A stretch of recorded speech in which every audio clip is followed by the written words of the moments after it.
Welcome to Sports Smarts, the National Sports Media Association's ongoing series of podcasts that identify and examine the meaningful issues in sports. I'm Dave Gorin, the Executive Director of the NSMA, a nonprofit founded in 1959 to honor and celebrate sports media's best. We also support sports journalism students, academics, and new entries to the profession. In this latest installment of our series, Cheating in Champions, Has Fair Play Fouled Out?, we look at the impact of cheating in sports with a particular eye on how cheating and cheaters are covered during live events and how journalists report on what's now looking like a more pervasive concern throughout sports. The format for our discussion allows us to take a hypothetical excursion to a fictional place where the challenges, ethics, and decisions swirling around cheating in sports are strikingly identical to those in our world. At times, we'll ask you and the panelists to suspend disbelief and go along with our panel's occasional role-playing, and perhaps consider what you would do if you were in their shoes.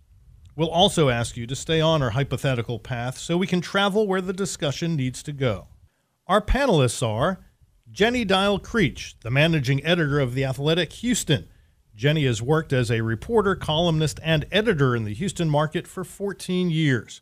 She teaches sports journalism at the University of Houston and works as a speaker, instructor, and judge for various journalism conferences at Columbia University.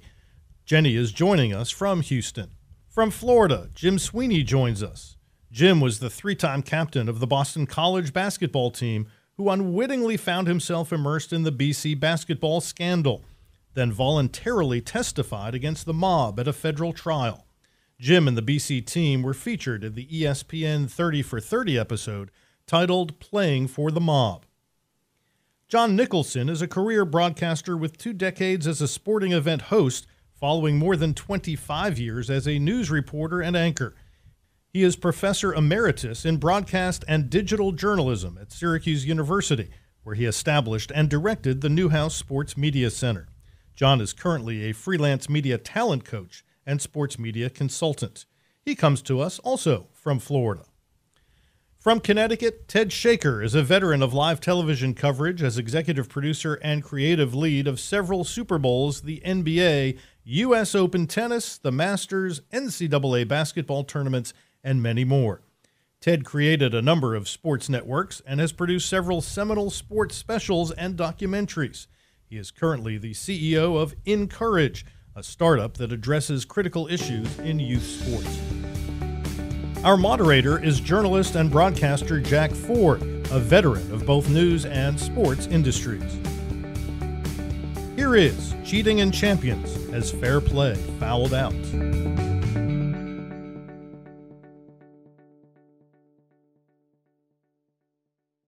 It's a January Sunday afternoon, and we are all at pro football's Federal Football Conference's championship game.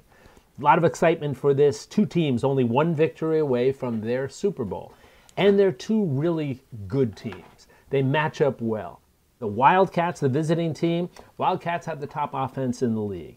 Playing against the home team, the Barracudas, best defense in the league. The fans are excited, the teams are excited, and they're looking forward to one more win to get them to the Super Bowl.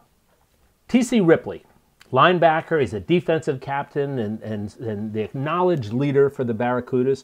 Been to a number of Pro Bowls in his career, about 5 of them. He's had an exceptional career.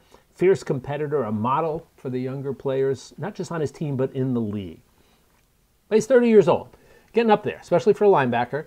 And chances are this is going to be it for him, the last season. He's hopeful that he can get past one more win, get himself into a Super Bowl. He's never been there before. None of his teammates have ever been there before. So they're looking forward to this, knowing that may well be their swan song.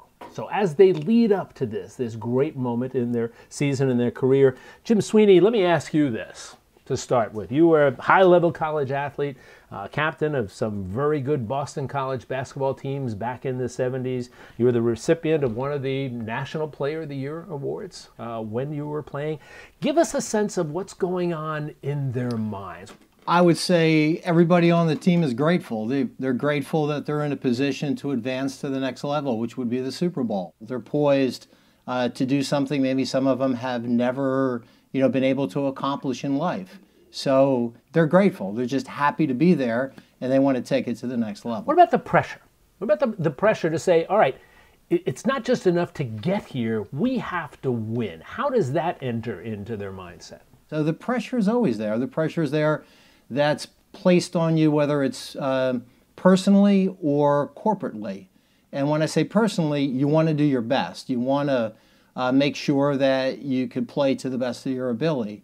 Corporately, there's expectations that people have, whether it's your coach, the cheerleaders, your teammates, the fans, the media. They all have certain expectations. They kind of put you, in their own little box as to whether, hey, he's the playmaker, or he's the defender, he's the cerebral player, and they impose that type of pressure on you. I can't say that it's tangible pressure, but you know it. You know what the expectation is from a lot of people if you're true to yourself. So all of this is swirling around now. This, as you said, being grateful, the pressures, the expectations, the notion that this might be your last opportunity to get to the top of the mountain, if you would. All of this swirling around, certainly in TC's mind, as the leader of his team. But there's more going on in his mind. And that's because in their game last week to get here, two of them, of their best defensive players went down with injuries. Everybody's kept pretty quiet during the course of the week's preparation as to whether they're going to be back or not. They don't want to give too much away to the other side in terms of game planning. The reality is, and TC knows this, they're not getting on the field. Two significant parts of his defense are not going to see the field today. And in his mind, he knows how important that is. And he's really worried that this, what should have been good on good, could turn out to be a blowout. With this now as our backdrop, here's what happens. Really getting close to the kickoff now. Color guard marching on, some of the bands are showing up here. And while that's taking place, and while TC is doing some stretching with his other teammates, he's off to the side a little bit, he's approached by a young man. He recognizes him. He knows he's seen him around the field before on their home field. Not sure who he is, but he knows he's seen him before. The man introduces himself to TC. He says his name is Matthew. And he says that what he does here is he's part of the team that sets up the headsets that allow the coaches to communicate with each other on each side, to communicate with their players on the field, especially the coaches communicating with their quarterbacks and talking about the next plays. He clearly wants his team to win. What he says to TC is this. He says, I can help. I love you guys. I love you especially. I've watched you your whole career. I can help. And here's what he suggests to him. I can put a little device in your helmet, and it's going to be keyed into the other sideline and the coaches and their communications. You're going to be able to hear the conversations between the offensive coordinator, the head coach, and the quarterback of that other team. Real time. As they're talking to each other, you'll hear it while you're out on the field, and you're prepared to make your calls. He says it's just a little tiny thing like about the size of a pack of matches. Easy to do, great technology, can get it set up in no time. What do you think? And TC's kind of looks at him. He's immediately shocked, first reaction. And then he starts to think of some other things. And things start to sort of percolate in his own mind. He knows that the way their defense is situated right now, they're probably not going to have much of a chance in this game. A game that otherwise, if everybody's healthy, they had a good chance of winning. That's all going through his mind. That's the turmoil in his mind right now. Now, put that on hold for a second, right? Because I want you to consider something else. Going to read a quote from NASCAR driver Darrell Waltrip that I think is rather telling for our scenario here and may well help to inform our discussions. 1976, after he, A.J. Foyt, and Dave Marcus learned that their qualifying times were going to be disallowed due to cheating by using a fuel booster. Right? Darrell Waltrip delivered this revealing statement. He said, his words, exact words, quote, "If you don't cheat, you look like an idiot. If you do it and don't get caught, you look like a hero." And finally, he said, "If you do it and get caught, you look like a dope." Darrell Waltrip, his words. That is our backdrop. Jim Sweeney, let me come back to you, okay? Sure. Talked about your experience as a player. You also found yourself on a team that had allegations of conspiracy to fix games. One of your teammates actually was convicted, went to prison. There were some mob guys involved. You were never charged with anything. You voluntarily testified about what you had heard and what had taken place. So a very different scenario than this, but some parallels, some similarities in terms of pressure to win. What's going through TC's mind right now? He's had this offer made to him. He's desperate to win this game, knows that they're going to be shorthanded. What's he thinking? There's the opportunity to sway the outcome of a game. It's a big game. There's maybe some pressure that's felt, but it's different in the hypothetical situation that you posed. There wasn't any threat. In my personal case, there was a threat.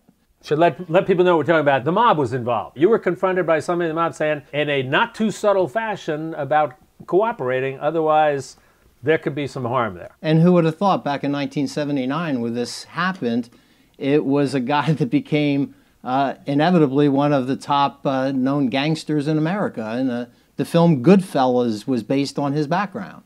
But there is, probably some thinking on TC's part. But he's thinking, hey, any little bit could help. If I could help myself, if I could help my team, let's hear what they have to say. I'm sure that probably crossed his mind. Yep. John Nicholson, when you look at what Darrell Waltrip said, his first assertion, if you don't cheat, you look like an idiot.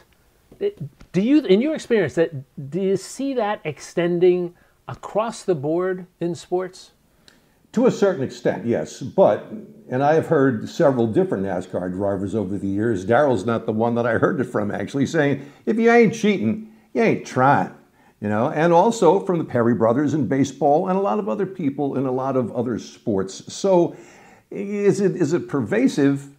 To an extent, but you have to decide, is there a line? If so, where's the line? Isn't that line constantly moving? See, I think this linebacker is thinking, among other things, if I get caught, I am toast. But isn't he also probably thinking, you know what, this is my last shot. This is it. And the way it's set up right now, I'm not going to get there. I'm not going to get to the Super Bowl. If the way that his mind works, if the way his moral character works, if the way his ethics works is, yeah, winning is all there is no matter how you do it, then yeah, he's thinking that. But if he's thinking, I played football since I was a kid, and I may have bent a rule now and then, but I've always tried to play by the rules. That matters to me. The integrity of the game matters to me. Then he's not thinking, I'm going to do this, because he'll know the rest of his life he cheated to do it. The rest of the world might not, but he'll know it. But he'll also have a ring.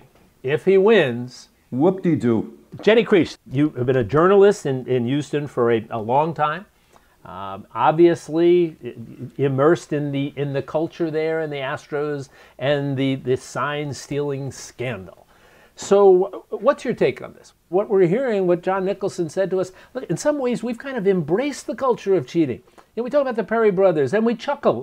When John mentioned the Perry brothers, he chuckled. We all do when we talk about what they would do, doctoring balls. And so how about that? What's your take on that idea of it's kind of ingrained, it's part of the game? Definitely, and I think that we've obviously shown as a society that you'll be forgiven. I mean, Tom Brady's forgiven for being accused of cheating. The Astros aren't yet forgiven, but in a couple seasons they will be, just like everybody who used steroids. I mean, there's a stigma and there's sort of an asterisk next to your name. But for the most part, people tend to move on. It's much harder now to keep anything under wraps than it ever used to be. So if you are going to cheat, chances are someone somewhere is going to find out. There's too much technology everywhere around us all the time. And there's too many people snooping around and trying to find answers. And because of teams like the Astros, because of things that have happened with the Patriots, because of an FBI scandal, recruiting scandal with the, NCAA basketball, we sort of expect this. Like you said, it's ingrained. So guess what? If it's expected, more and more people are looking for it. So you're under the microscope more than you've ever been. Have there been any lessons, any compelling lessons learned from scandals such as these three that I mentioned for players and coaches? Short version, no. I would also say that one might think the lesson is don't get caught. But based on what Jenny just said and what you just said, lots of people have been caught and well, sure, they're cheaters, but they're our cheaters. So if your fan base is fine with that, that's okay. But the rest of the world is not fine with that. The rest of the world does not adore Tom Brady, especially not anybody else in his division, especially not anybody else who has lost a Super Bowl to him. And how delightful is it for the New York Giants to have gotten it right a couple of times against Tom Brady? If you're happy with your own fan base, everything is great. If you're trying to make everybody happy, well, you're wasting your time anyway. Well, here's what happens. TC wrestles with all of these things we've talked about, all the pressures, the expectations. Not incidentally, by the way, the money, because the winner of the Super Bowl walks away with a whole lot of money, bonus money in their pockets, significant money in their pockets. All of these things going through his mind, plus his realization that playing without some of these guys, they're not going to stand much of a chance. And maybe this is the equalizer. Maybe this sort of evens up the field, if you will, in his mind. So he decides that he's going to do it. But he also realizes before he does this, he's got to make sure that there are a couple other guys on board with us. So he goes to his defensive coordinator and runs it by him real quick, says, I got access to this. I'll be able to hear their calls, and we can make our calls, make our checks on the field based on what I'm hearing. Defensive coordinator says, yeah, I'm good with that. Runs it by the head coach. Head coach says, okay, I'm good with that too. So TC gets Matthew over here and says, let's do it. Matthew sticks the pack into his helmet. And you know what? It does work. And it gets them now, the Barracudas are going to get to play into the Super Bowl. But in TC's mind, you know what? His guys are going to be healthy. They're going to be back. And now they're where he thought they deserved to be anyway. They're going to have a chance to play into the Super Bowl. So TC got away with it. So did the head coach, the defensive coordinator, and so did Matthew. Or did they? Let's go back to the beginning of the fourth quarter of the championship game. The sideline reporter, let's call him Steve Sideline, the Domestic Broadcasting System's sideline person for this game, the DBS. And he is doing what sideline reporters do. He's on the sideline, he's walking around, he's listening, he's watching, trying to see, is anybody nicked up? Do we have any injuries going on? Can he hear what the coaches are saying to the team? Is there anything of value there for the broadcast that's taking place that he can reach out to his producer and say, hey, I got something, come to me when you get a chance. Here's what I've got. And what happens is this, the defense has just come off the field. TC takes his helmet off. He's just kind of wiping down, helmet off. And Steve says to himself, what's that noise? And he can hear something, and he looks around, and it's voices. And they're coming out of TC's helmet. Before he can do anything, so TC puts his helmet back on and gets back off to the side with his position group and his coaches, and they're talking. But at this point, Steve is saying to himself, that sounds a whole lot like the voices coming from the other side from the coaches. You're not supposed to be hearing something from the other coaches on the field. Right? So his instinct is telling him, this is something.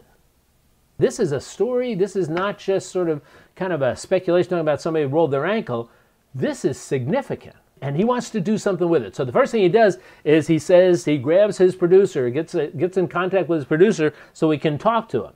All right? So John Nicholson, you're going to play Steve. You're the sideline reporter here. And Ted Shaker, you are his producer. You're in the truck. John, do this. I want you to have that conversation right now with Ted. Tell him what you saw, what you heard, what you are virtually certain this is, and tell him what you want to do with it. What do you want to do, John? Ted, I got to tell you, I just saw what is the most amazing, maybe shocking thing. When TC comes off the field, takes off his helmet, I can hear voices coming out of his helmet, some kind of communication. But the thing is, it sounds like the coach is on the other sideline. I haven't talked to anybody about it yet. I know what I think I'm hearing. What do you want me to do? Well, that's a good question, isn't it? I mean, to me, that's not enough information. The last thing I'm going to do is throw it down to John right now and report that. I'm just not going to do that because it's fantastical. I think what I would do is I'd wait to the next commercial break. Then I would talk with John about it, and I would probably also talk to the booth about it, and then we would discuss it among ourselves.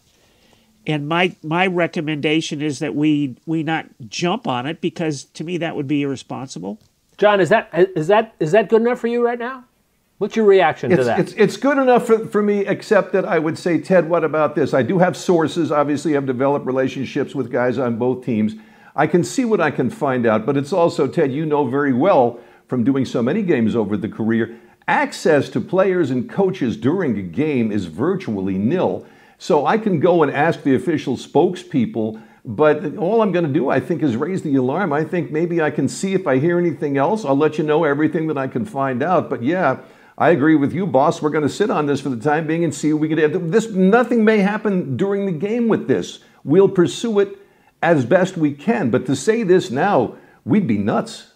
I don't think this is a race to get it on the air. I think it's something to be very cautious about, to make sure that we're right, to make sure that, that's why I would talk to the NFL about it. But, this is something going on here, and I'm sure they would jump on it in some fashion, but not in an overt fashion.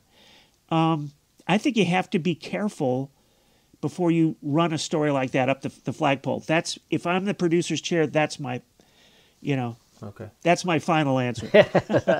Let me take that final answer and let me move on to something a little bit different, but certainly has similarities here. And Ted, again, I'm going to come to you as somebody who has spent so much time in that truck and producing and making these calls on what gets on the air and what doesn't. Very recently, and you may well all have seen this, Peter Kostis, well-known CBS golf analyst and instructor who has moved on from CBS, revealed that he witnessed pro golfer Patrick Reed, as he said, his words, cheat 4 times. Right? He said he has seen it up close and personal. However, he explained that he was told by his producers that essentially that wasn't his job. That would be making him part of the story rather than the golf being the story. And he was told he's told not to report on it. Ted, let me ask you a question. You're in the truck and you're doing the coverage of whatever this golf tournament is. And he says to you, I saw him move his ball. I saw him improve his line. At one point in time, Peter Kostis said he saw a lie, and after a couple of minutes of fooling around with it, he said it was a hard lie, not a good lie at all. And he said after a few minutes, he's now hitting a 3-wood out of it. Now, if any of you are golfers, you know it's tough to hit a 3-wood out of a difficult lie. Ted, what should the role be then of somebody, let's stay with this, on the course, seeing what he truly believes is essentially cheating in the middle of a tournament? It's hard for me to... I think that's reportable. I know Peter Kostis. He's as straight and honest as as the day is long. I think that's part of the narrative of the event, of the game, of the tournament. If this guy has a record of playing it fast and loose, and Kostis sees another example of it, I would get into that. What do you see as the difference, Ted, in this scenario as opposed to our earlier scenario, where you talked about this as reporting on the game, and you can, if I make the argument to you that reporting on the game is what John wanted to do in terms of the football game, what's the distinction? What's the difference that you see here? Well, John didn't want to report it yet either, so I'll as far as the football game. Let's change that around to I was the reporter, and I desperately wanted to report this. I wanted to get out there for whatever reason. It could be self-aggrandizement, but it could also be because I genuinely believe it's something that as a reporter I should have been talking about. I'm sure you do. And I'll answer that question again by saying to do it immediately right now does not necessarily make it the right time to do it. There's time to report it. When it comes to Kostis, if Peter Kostis saw him, it seems to me that's, and chances are, because we've got cameras everywhere, would be able to bring back a replay of him hitting the sand with that, with his wedge or whatever the hell he's got. to me, I'm much more comfortable with that. This guy has a history. Our guy just saw him do it. In fact, we have video that supports what John is reporting or what Peter's reporting. That to me is a different scenario. John Nicholson, how about you? Well, I'm thinking exactly what Ted just said. I would show the people out there in the audience, see, here's where the ball was when he first approached it in the trap. And then he came up and tried to set up maybe with a wedge and so forth. And eventually, lo and behold, and you show the sequence, he managed to hit out of there literally with a three wood. Are you kidding me? Wow. Well, how did that happen? Can't say. All I can do is show you that when he did this and did this and did this over the period of that sequence, the lie improved considerably. And he has been known to do this sort of thing before. Let's go back to our game scenario. My question to you, Ted, is who's your obligation to? These are big money partnerships between the broadcast networks and the leagues and the events. They come up for bid periodically.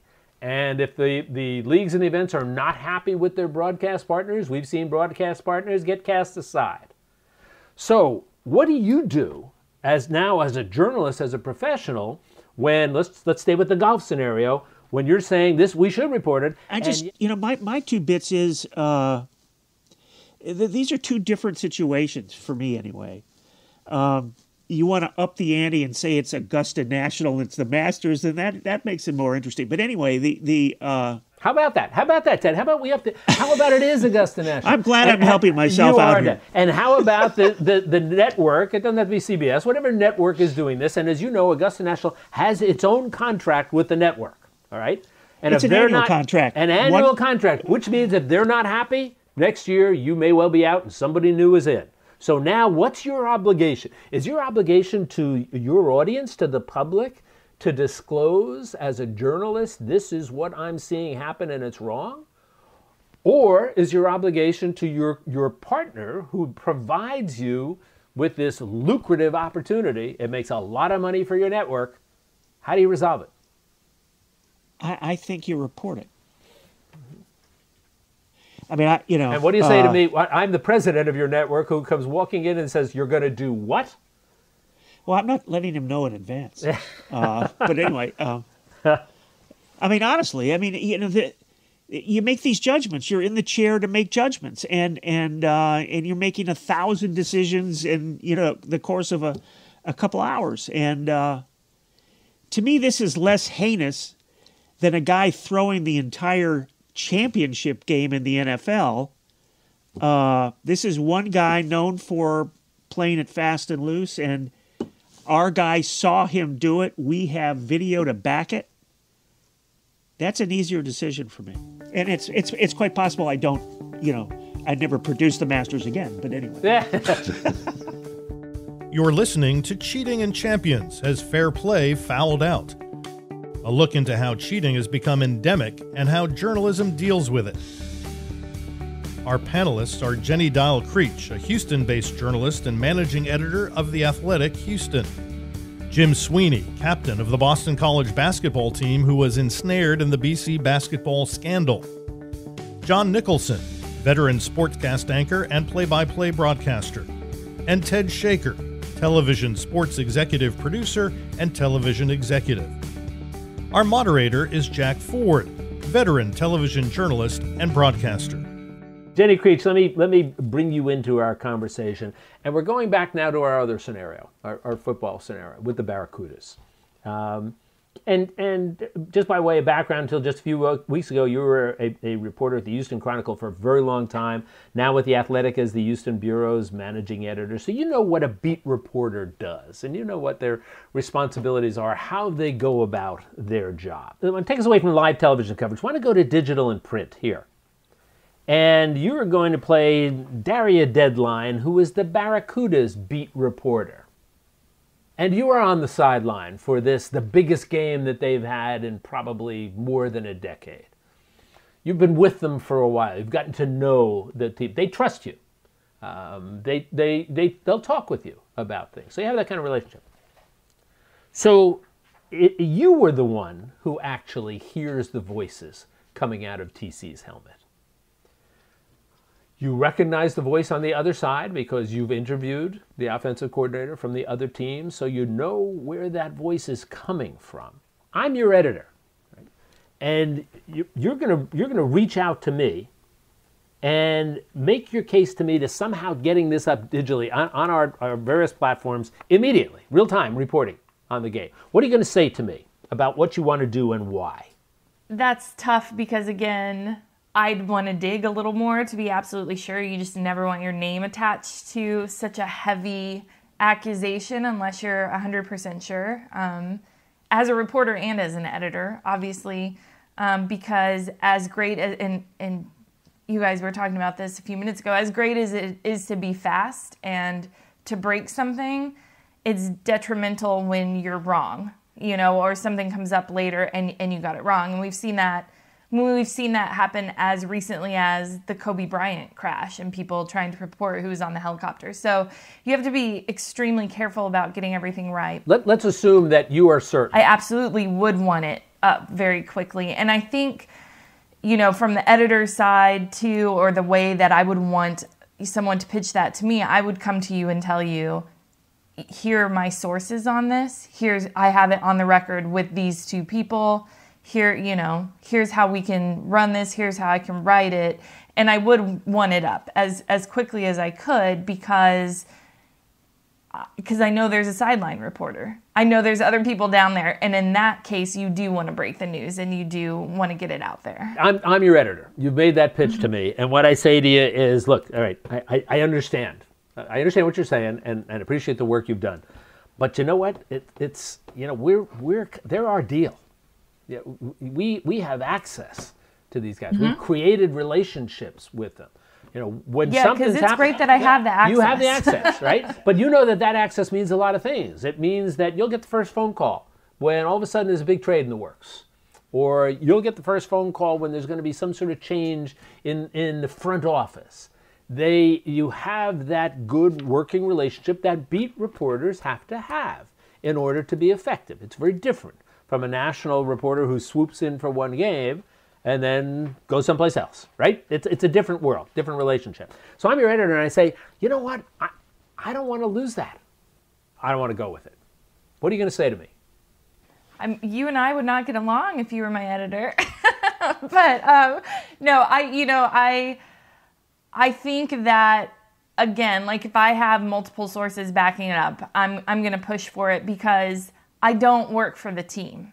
I work for a newspaper or website or whoever, and my loyalty is not to the team. Access is great, but access can be pulled for any reason whatsoever. Like they could get a new head of PR the next week because they got a new head coach. Like someone could get fired, someone could be replaced. Like I'm not going to tie my loyalty to a team ever unless I'm working for a team. My loyalty is to the work, to the journalism, to the readers.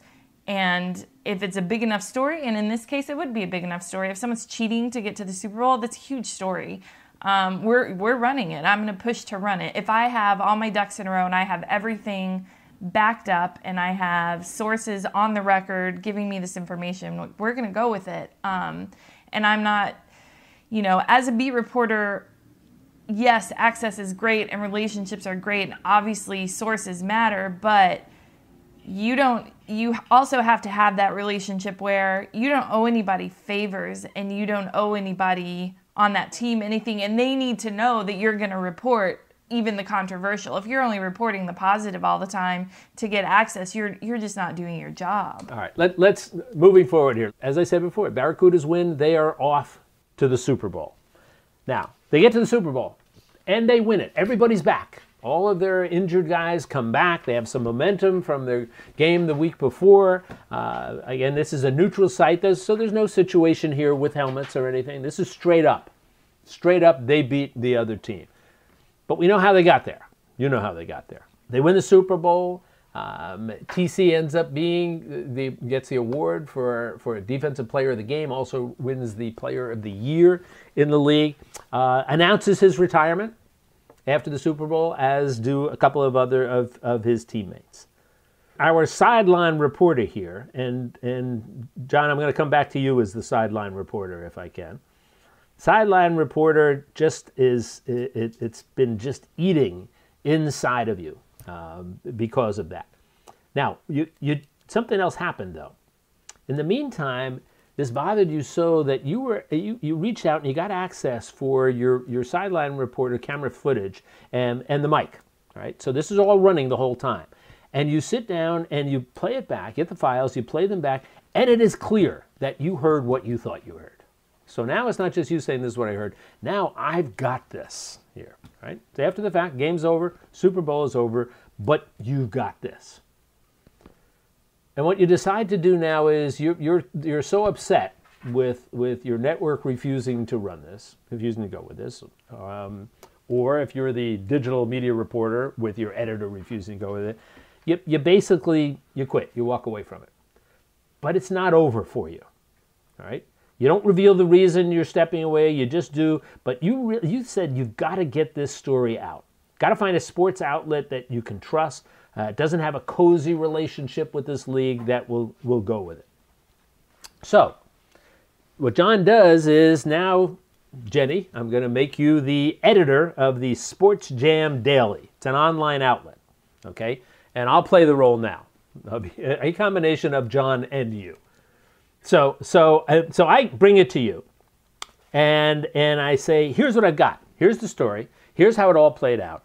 Didn't get to report it, but I now have proof here. You can listen in on this. You can hear it yourself. It's not just me, not just relying on me telling you what happened. You can listen in on it, and you can see what's there. So now, Jenny, what are you going to do with this? Oh, I'm going to run this story. Absolutely. I'm going to get it together, figure out what I have to do, and run it. If the sourcing of it is there, if the information is there, if we can prove it, I'm absolutely going to do it. If he's a freelancer at this point because he left the paper or the in the broadcast world left the station, I'm absolutely going to work with him and get this out. So let's assume it gets out there and it becomes, not surprisingly, an enormous story. Now, it's an enormous story after the fact. Game has been played. Trophy has been handled out. Some people have retired. Word gets out about this because of this. And now the league says they're going to begin their own investigations. There are demands from the public, especially from the losing team and the losers in their Super Bowl, claiming the ring should be taken away, the trophy should be returned, everything should be forfeit, money should be taken from the players and from the teams. Let's assume that what the league does here is this. They say, we're not going to forfeit these wins. And the team says, we're not going to concede that we would never have won these games. So we're not going to forfeit the championship and the trophy. The team does, however, fire the head coach. They fire the defensive coordinator. Now, we know that TC has, and some of his friends have retired. So they're not within the purview of them. Jim Sweeney, let me come to you for a second, if I can, about this notion of vacating game results and forfeitures. It's been done many times in NCAA basketball. What would you do if you were a player on the Wildcats, the team that lost in the championship game? What would you want done? I think you'd want a fair shake. There's no doubt about that. You'd want a level playing field because if you're going to compete, for a title, you want to make sure that things are the same for you as they are for the opposing team. As a player, would you be okay if you were on the losing team saying, all right, forfeit it, and we're going to make believe that we won? Is that something that players are okay with? No, you're going to know you got beat, but you got beat and there's an asterisk. You just have to move on. That's one of those things you could argue, for the rest of your life. Jenny Creech, using the Houston Astros scandal as a model here, let's talk about the various damages, if you will. I'm curious about the fans in Houston. Generally speaking, what are you finding to be the attitude of the fans about all this? Are they disappointed? Are they angry? Are they ready to move on? Do they even care about all this as long as they've got the World Series trophy? It's really split, I would say. You definitely have a very loud and passionate group of diehard fans who the response is, well, everybody cheats, so who cares? It's that whole thing, which is kind of crazy because doesn't make it okay that you did it, even if everybody else was, which they probably aren't. But you have that defense, I guess. And then I think you have the disappointed ones who it's still pretty hard to swallow, and they're hoping the story will go away soon. It won't. I mean, the season hasn't even started, so this is not going to go away by any means. And to me, those are kind of the two sets that I see. You have the ones who are just, no, we would have won anyway. It doesn't really matter. Everybody's cheating. Everybody's just after the Astros. I definitely see a lot of that. And you guys brought that up earlier. Like, if your fan base doesn't care, they're probably going to support you anyway. There's definitely a lot of that in Houston. What about that? And John, let me ask you to weigh in on that. What about that idea that says that maybe the majority of fans, certainly a big number of the fans, are going to say, essentially, let's use the Houston Astros. Everybody cheats. It has been a hallowed tradition in baseball to steal signals. Again, I think this comes back to how the players were raised. How do the players feel about this? Because Jenny just said that there's a spectrum of the way that fans feel about it. I think there's a spectrum of the way that players feel about it too.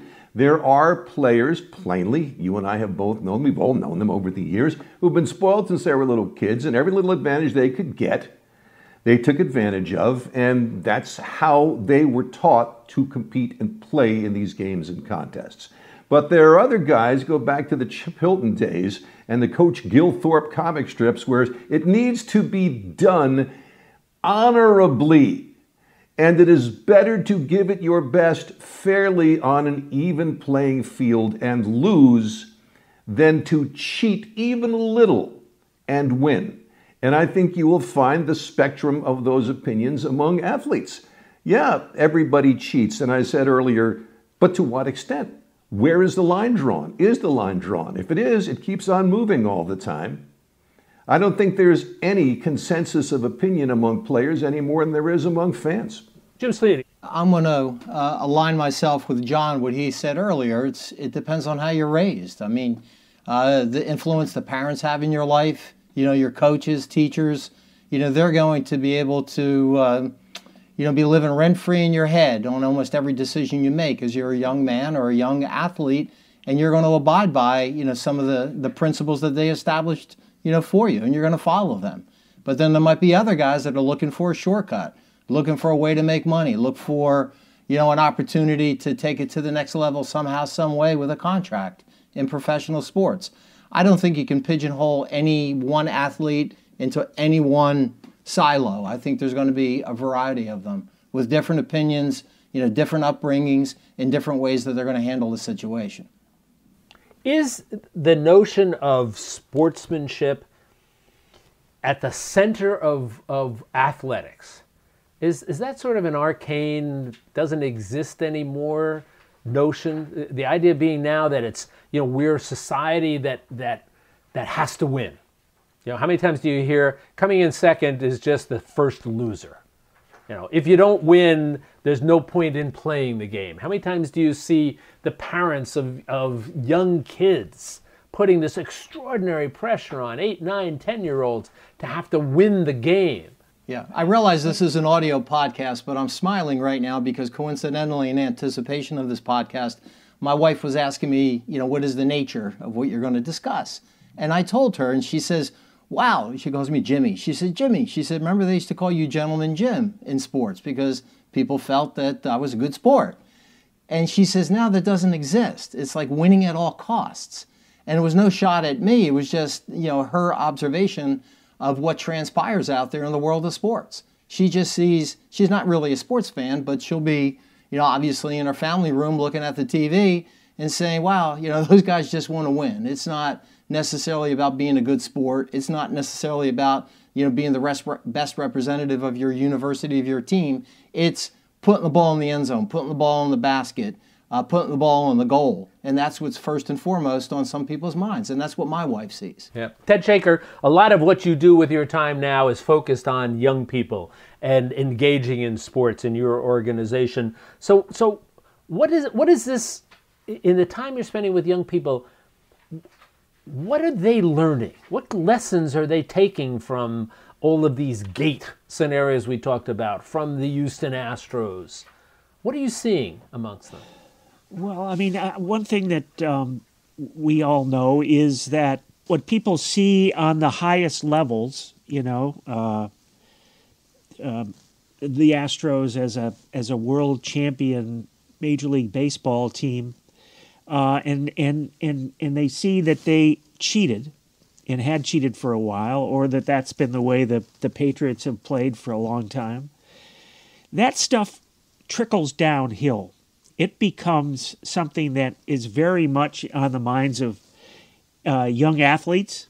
They look at that stuff and they kind of shake their heads and say that doesn't seem right.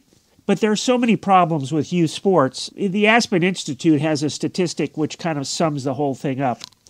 7 out of 10 kids, 70% of all kids who play organized youth sports quit by the time they're 13.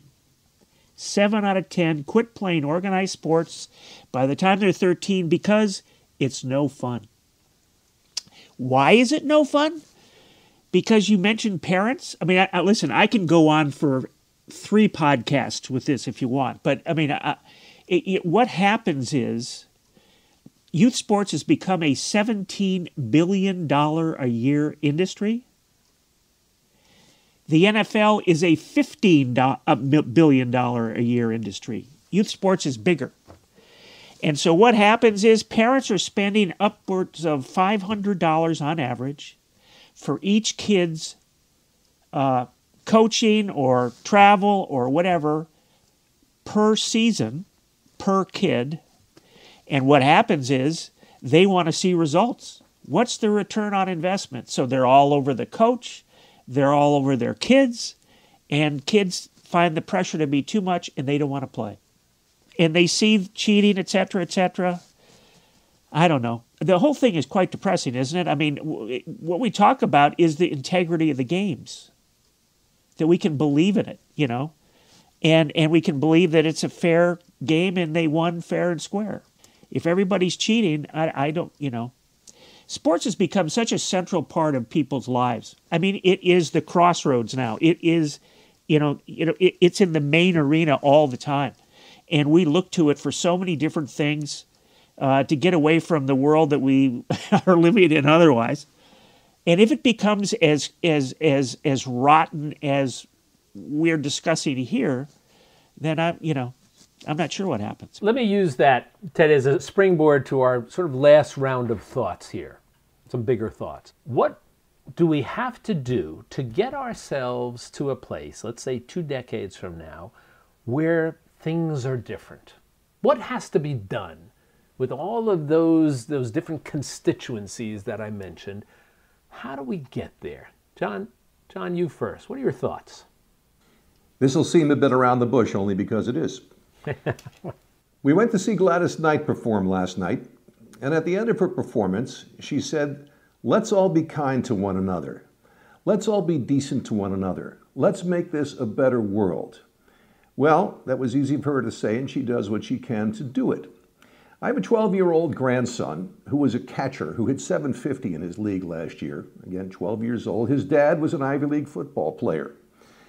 Those two would no more think of cheating or being mean to other players just for the purpose of it or to get an advantage than they would think of flying away without wings. Those kinds of people need to find ways to be decent to other people, and they do, and little by little push the proverbial pendulum back toward the way it was when we were kids, a long time ago, when there wasn't a whole lot of cheating. And if you got caught cheating, cheater, because nobody respected cheaters in those days.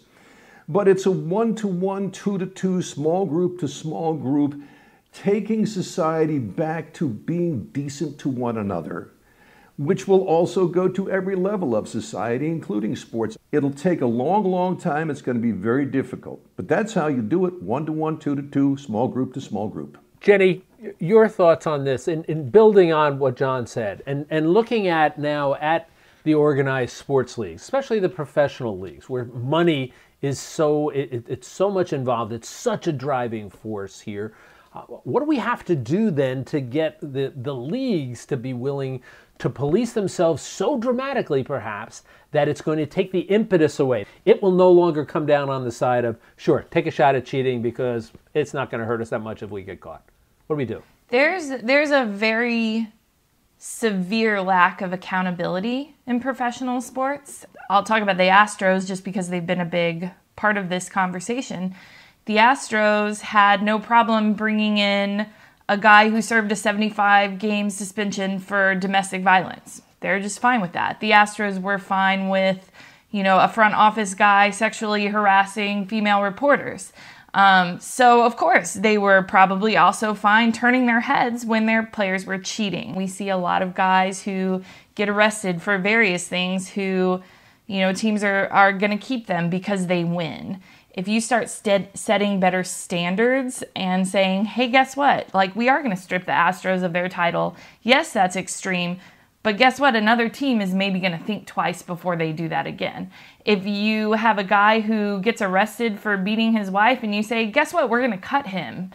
Then the next guy who's going to do that might think twice about it because there's a real consequence that's actually been put in place that's black and white. But pro sports leagues don't have that accountability for the most part. So we've seen it here and there. We've seen it in the NBA a little bit. We saw that, obviously with the Clippers and their owners a few years ago. The league actually took a strong take there. But for the most part, we don't see a lot of accountability. If people do something wrong, they get to just keep going on with their lives and representing a team and being, the face of a franchise no matter what, as long as they're winning. If you start putting actual consequences in place and things like morals and ethics and standards matter, you'd see a shift. Jim Sweeney, how about you? You still compete at a very high level. Slowly. I'm 62. What are your thoughts? How do we get there? I think you raise the bar, and it should start with the media. I think the people on this podcast, everybody is involved in some way, shape, or form in the media.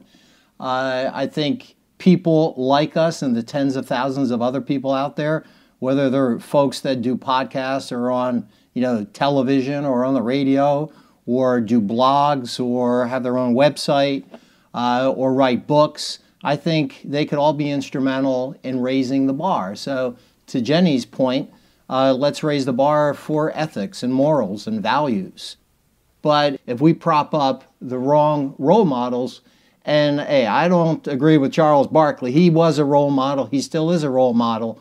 They're the ones that kids are going to follow. They're the ones that the next generation of student athletes are going to follow. So it's the media. That's my answer. Ted Shaker, I'm going to give you the last word on this. How do we get there? To me, if this becomes what we do with Encourage, which is the group I'm part of, what we decided to do is we try to offer ways to improve the level of discourse between young athletes, coaches and educators and parents. How we talk to each other. What a concept. And so what we're trying to do is raise that level of civility, a more positive culture. We hold up a mirror to parents with the videos we do, and we say, look at these. Look at what you sound like when you're yelling at the ref in the stands, or you're yelling at your own kid or the coach. We try to point out that what the words we use matter, and so to me that's in the most elemental ways. If we can improve the level of discourse, how we talk to each other, that goes a long way in making life better for everybody. So Jim Sweeney, Jenny Creech, Ted Shaker, John Nicholson, we hoped that we would have a conversation here that would be informative and thought-provoking and even entertaining as we focused on all these issues. And I have to tell you, you were all fabulous.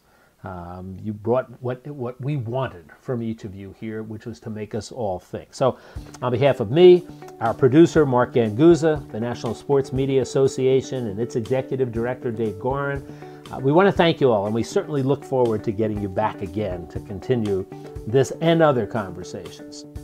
Also, a reminder for all of you out there, thank you for joining us, spending some time with us. Don't forget to like, share, post, repost, subscribe, and join us on social media. Look for NSMA, the National Sports Media Association, and its series, Sports Smarts. I'm Jack Ford. Thanks again for joining us, and we'll look forward to talking with you again real soon. Thanks for listening to Cheating and Champions as Fair Play Fouled Out.